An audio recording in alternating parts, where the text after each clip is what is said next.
ತೀರ್ಥಹಳ್ಳಿ ತಾಲೂಕು ಶ್ರೀ ಶಾಂತವೇರಿ ಗೋಪಾಲಗೌಡ ಕನ್ನಡ ಸೇವಾ ಸಮಿತಿ ಆಶ್ರಯದಲ್ಲಿ ಕನ್ನಡ ರಾಜ್ಯೋತ್ಸವ ಕಾರ್ಯಕ್ರಮವನ್ನು ಆಚರಿಸಲಾಯಿತು.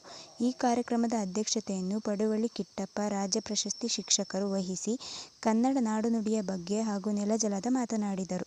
ಧ್ವಜಾರೋಹಣವನ್ನು ಎಸ್. ರವೀಶ್ ಅಧ್ಯಕ್ಷರು ಗ್ರಾಮ ಪಂಚಾಯಿತಿ ಹೊನ್ನೆತಾಳು ನೆರವೇರಿಸಿದರು. ಉದ್ಘಾಟನೆಯನ್ನು ಶ್ರೀಮತಿ ಎಚ್. ಭಾಗ್ಯ ಗ್ರಾಮ ಪಂಚಾಯಿತಿ ಸದಸ್ಯರು ನೆರವೇರಿಸಿಕೊಟ್ಟರು. ಮುಖ್ಯ ಅತಿಥಿಗಳಾಗಿ ಪಡುವಳ್ಳಿ ಹರ್ಷೇಂದ್ರ ಕುಮಾರ್ ಜಿಲ್ಲಾ ಸಫಾಯಿ ಕರ್ಮಚಾರಿ ನಿರ್ದೇಶಕರು, ಕುರುವಳ್ಳಿ ನಾಗರಾಜ್ ಪೂಜಾರರು, ಜಿಲ್ಲಾ ಅಟ್ರಾಸಿಟಿ ನಿರ್ದೇಶಕರು, ಅಶೋಕ್ ಕೋಣಂದೂರು ಉದ್ಯಮಿಗಳು, ಡಿ. ಕೆ. ರಮೇಶ್ ಅಧ್ಯಕ್ಷರು, ಸುಭಾಷ್ ಚಂದ್ರ ಬೋಸ್ ಆವಾಸೀಯ ವಿದ್ಯಾಲಯ ಆಗುಂಬೆ ಚುಟುಕು ಸಾಹಿತಿಗಳಾದ ರಾಘವೇಂದ್ರ ಗಾಡರಗದ್ದೆ ಕೆ. ವಹಿಸಿದರು. ಇದೇ ಸಂದರ್ಭದಲ್ಲಿ ಗ್ರಾಮದ ಸಮಾಜ ಸೇವೆ ಹಾಗೂ ಸಾಧನೆಗೈದ ವಿದ್ಯಾರ್ಥಿಗಳಿಗೆ ಹಾಗೂ ಸೈನಿಕರಿಗೆ ಸನ್ಮಾನಿಸಲಾಯಿತು.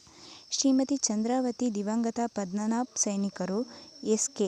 ಜ್ಞಾನೇಶ್ವರಿ ತಾಲೂಕು ಮಟ್ಟದ ಉತ್ತಮ ಶಿಕ್ಷಕಿ ಪ್ರಶಸ್ತಿ ಪುರಸ್ಕೃತೆ ಶಿಕ್ಷಕಿ ಎಸ್.